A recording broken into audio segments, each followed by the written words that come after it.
प्रत्येक social media प्लॅटफॉर्मवर एकच चर्चा आहे फॉरेक्स ट्रेडिंगची. प्रत्येकाला फॉरेक्स ट्रेडिंग शिकायची आहे. प्रत्येक इन्फ्लुएन्सर फॉरेक्स ट्रेडिंगला प्रमोट करतोय. तर या व्हिडिओमध्ये आपण रियालिटी चेक करणार आहेत की इंडियामध्ये फॉरेक्स ट्रेडिंग लीगल आहे का. तर व्हिडिओची सुरुवात करूया. नमस्कार, माझं नाव पंकज मुळे.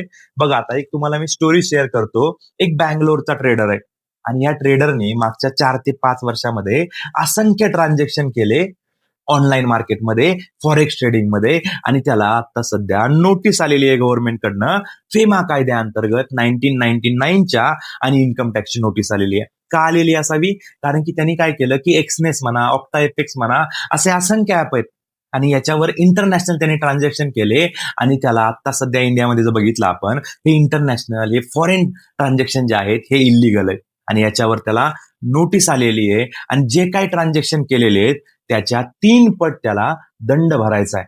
ही रिअल गोष्ट झालेली आहे. अजून एक तुम्हाला महत्वाची गोष्ट सांगतो की संसदेमध्ये एका सांसदने एक प्रश्न उपस्थित केला की फॉरेक्स ट्रेडिंग बद्दल सांगा की फॉरेक्स ट्रेडिंग लीगल आहे का. तर संसदेमधनं उत्तर देण्यात आलेलं आहे की इंडियामध्ये फॉरेक्स ट्रेडिंग ही इल्लीगल आहे. कुठल्याही प्रकारचा त्याला बेस नाहीये. आता एक महत्वाची गोष्ट समजून घ्या की आपलं बँकेमध्ये अकाउंट आहे, ठीक आहे, तर त्याला जबाबदार कोण आहे? आरबीआय. ठीक आहे. आपलं म्युच्युअल फंड मध्ये आपली इन्व्हेस्टमेंट आहे, त्याला जबाबदार कोण आहे? सेबी आहे, आरबीआय आहे, गव्हर्नमेंटच्या सगळ्या संस्था आहेत. ठीक आहे.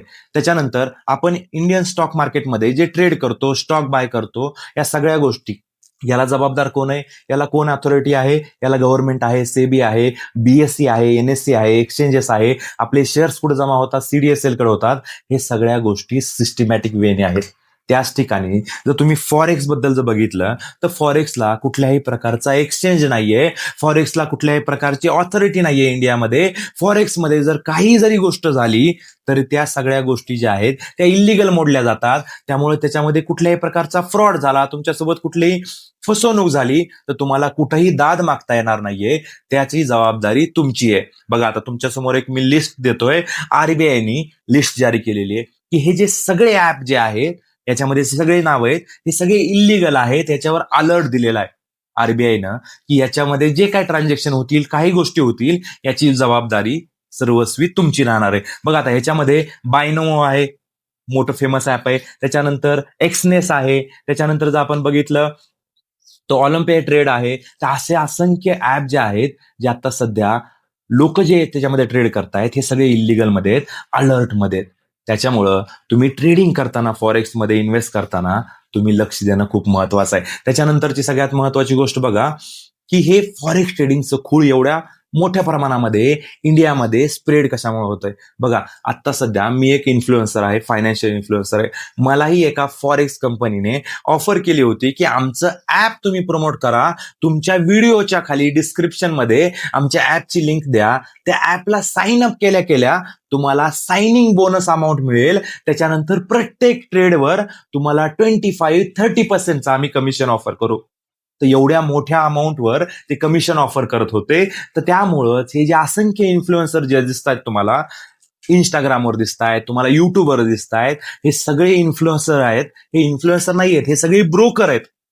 म्हणजेच काय, तुम्ही जे ट्रेड करताय त्याच्यावर या ब्रोकर लोकांना कमिशन मिळतंय. आणि तुम्हाला अजून एक महत्वाची गोष्ट सांगतो, जे ते ऑफर करतायत तुम्हाला, जे तुम्हाला प्रॉफिट दाखवतायत, जे तुम्हाला कोर्सेस सेल करतायत ना, हे सगळं फेक आहे. कशामुळे असं म्हणतोय मी? कारण की जर ते खरंच प्रॉफिट कमवत असतील तर त्यांनी कधी कोर्स सेल केला नसता तुम्हाला, सगळ्यात महत्वाची गोष्ट. आणि जे तुम्हाला स्क्रीनशॉट देतायत, जे तुम्हाला टेलिग्रामवर सिग्नल देतायत ना, ते सुद्धा सगळे फेक आहेत. कशामुळे म्हणतोय मी? कारण की असे असंख्य डमी ऍप आहेत मार्केटमध्ये ज्याची मला जाणीव आहे, पण मी आता तुम्हाला सांगणार नाहीये की त्याच्यावर आपण ते सगळ्या गोष्टी एडिट करू शकतो. डेमो अकाउंटमध्ये आपण ट्रेड करून प्रॉफिट कमवू शकतो किंवा 2 अकाउंटमध्ये, एका अकाउंटमध्ये बाय करायचंय, एका अकाउंटमध्ये सेल करायचंय आणि ज्याच्यामध्ये प्रॉफिट होईल ती अमाऊंट तुम्हाला स्क्रीनशॉट करून दाखवायची आहे. असे असंख्य इन्फ्लुएन्सर लोक फसवणूक करतात आणि हे कुठल्याही सेबी अंतर्गत येणार नाहीये. कुठल्याही कशाही प्रकारचं याला रेग्युलेशन नाहीये इंडियामुळं. त्याच्यामुळं जे काही फ्रॉड होईल, ज्या काही गोष्टी होतील ते तुमच्यासोबत होतील. आता लोक याच्याकडे अजून का वळत आहेत? या इन्फ्लुएन्सर लोकांमुळे वळालेत. ठीक आहे, यांना मोठं मोठं कमिशन मिळतंय, त्यामुळे हे प्रमोट करतायत. त्यामुळे गरीब लोक जे आहेत यांची लाईफस्टाईल बघून, यांच्या मोठ्या कार, मोठे बंगले बघून याच्यामध्ये फसले जात आहेत. तुम्हाला मी त्याचे पण एक रियालिटी सांगतो. तुम्ही कुठलीही गाडी घ्या, BMW घ्या किंवा कुठलीही मर्सिडीज घ्या, या गाड्या तुम्हाला 50,000 रुपये, 1 लाख रुपयाने तुम्हाला अर्धा तास, 1 तासासाठी रेंटवर मिळतात.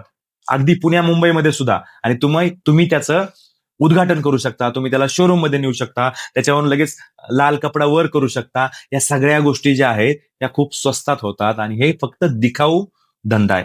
कुठल्याही प्रकारचं हे प्रॉफिट कमवत नाहीयेत. हे फक्त तुमच्या कमिशनवर तुम्हाला जे ऍप डाउनलोड करताय तुम्ही, समजा एखाद्या इन्फ्लुएन्सरनी हे ऍप तुम्हाला शेअर केलं किंवा एक्सनेसचा म्हणा किंवा कुठल्याही फॉरेक्स ट्रेडरचं तुम्हाला ऍप केलं आणि जवळपास 100 ते 200 जणांनी ते ऍप लॉग इन केलं, त्याच्यामध्ये ट्रेड चालू केला, तर त्या इन्फ्लुएन्सरला महिन्याला 80 ते 1 लाख ते 1.5 लाख रुपयापर्यंत सुद्धा पैसे मिळू शकतात फक्त ऍप डाउनलोड करण्यामुळं.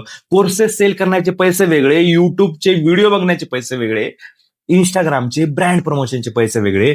त्यामुळं असे लोक जे आहेत ते तुम्हाला त्यांच्या जाळ्यामध्ये ओढवतायत, तुम्हाला फसवण्याचा प्रयत्न करतायत. तर अशा इन्फ्लुएन्सरपासून तुम्ही दूर राहायला पाहिजे. त्याच्यानंतर बघा की हे फॉरेक्स ट्रेडिंगचं इंडियामध्ये कशा पद्धतीनं खूळ आलं बघा. की मागे एक तुम्ही ऐकलं असेल, मागच्या 3 ते 4 वर्षामध्ये ऑक्टा एफएक्स म्हणून होतं. ठीक आहे, ऑक्टा एफएक्सनं खूप मोठ्या प्रमाणामध्ये इंडियामध्ये ऍड केल्या. आज जर बघितलं आपण हे फॉरेक्स ट्रेडिंग मधलं ऑक्टा एफएक्स, याच्यावर जवळपास 6,000 करोडचा स्कॅम केला म्हणून आरोप आहे. ठीक आहे, आणि हे ऑक्टा एफएक्स जे आहे हे आता सध्या त्याच्यावर केसेस चालू आहेत. बघा अजून एक महत्वाची गोष्ट आहे की ज्यावेळेस काय करतो की आपण इंडियन स्टॉक मार्केटमध्ये ट्रेड करतो, ज्यावेळेस एखादा ट्रेड करतो त्यावेळेस समोर एक माणूस असतो, तो बाय करणारा असतो. ठीक आहे, पण इथं ही गोष्ट नाहीये. बायर आहे, सेलर आहे, हे तुम्हाला कळतं. इथून आपण बाय करतोय, समोर एखादा घेणारा असणार आहे, विकणारा असणार आहे. तर इथं काय होतं माहितीये का, हे जे असंख्य ऍप आहेत, जे आरबीआयने दिलेले ऍप आहेत, याच्यावर आपण ट्रेड करतोय, पण तुम्हाला याच्यामध्ये मी 100% सांगतो, हे ट्रेड तुमचे जे आहेत हे मॅन्युप्युलेशननी ट्रेड होत आहेत. म्हणजेच काय, तुम्हाला तिथं ह्या ऍपवर दिसणारा जो चार्ट आहे, या ऍपवर दिसणारी जी प्राइस आहे ती दुसऱ्या ऍपवर तुम्हाला दिसणार नाहीये, कारण की ह्याच्यामध्ये एक्सचेंजच नाहीये. याच्यामध्ये तुम्ही जितका जास्तीत जास्त लॉस करताल तेवढं प्रॉफिट ह्या ब्रोकरच आहे. त्यामुळे याच्यामध्ये कुठल्याही प्रकारचं रेग्युलेशन नाहीये, कुठल्याही प्रकारचे एक्सचेंजेस नाहीयेत. हे फक्त फॉरेन कंट्री मधला एक मोठा स्कॅम आहे आणि तो इंडियामध्ये येणाऱ्या 2 ते 4 महिन्यामध्ये तुम्हाला ऐकायला मिळेल की फॉरेक्समध्ये एवढ्या कोटीचा स्कॅम झालेला आहे. छोटे छोटे स्कॅम तर कंटिन्युअसली होत आहेत, कारण की हे लीगल नसल्यामुळं हे स्कॅम उजागर होत नाहीयेत. बघा अजून एक महत्वाची गोष्ट आहे की मला एकाचा फोन आला की सर मी फॉरेक्स मध्ये ट्रेड करत होतो, त्यांनी एका एक्स ऍपचं नाव घेतलं आणि याच्यातनं माझे पैसे आता सर विड्रॉ होत नाहीत म्हणाला. आणि असंख्य प्रयत्न केले, केवायसीचे नोटिफिकेशन आले, असंख्य त्याला डॉक्युमेंट मागण्यात आले, पण त्याचे पैसे काय विड्रॉ झाले नाहीये आणि तो कुठं कंप्लेंट सुद्धा करू शकला नाहीये, कारण की हे लिगलच गोष्ट नाहीये ना. त्यामुळेच माझं सांगणं आहे नवीन लोकांना, या फॉरेक्स ट्रेडिंग पासून तुम्ही दूर राहिलं पाहिजे. अजून एक महत्वाची गोष्ट आहे बघा, या फॉरेक्स ट्रेडिंग इतक्या मोठ्या प्रमाणामध्ये वाढतीये का? बघा आता सगळ्यात महत्वाची गोष्ट काय की इंडियन स्टॉक मार्केटमध्ये बघा ऑप्शन आणि फ्युचर मध्ये ट्रेडिंग करायचे लोक, त्याच्यानंतर इंट्राडे ट्रेड करायचे. पण आता सध्या जर बघितलं आपण तर मार्जिन्स एवढ्या मोठ्या प्रमाणामध्ये वाढवण्यात आलेल्या आहेत गव्हर्नमेंटनी.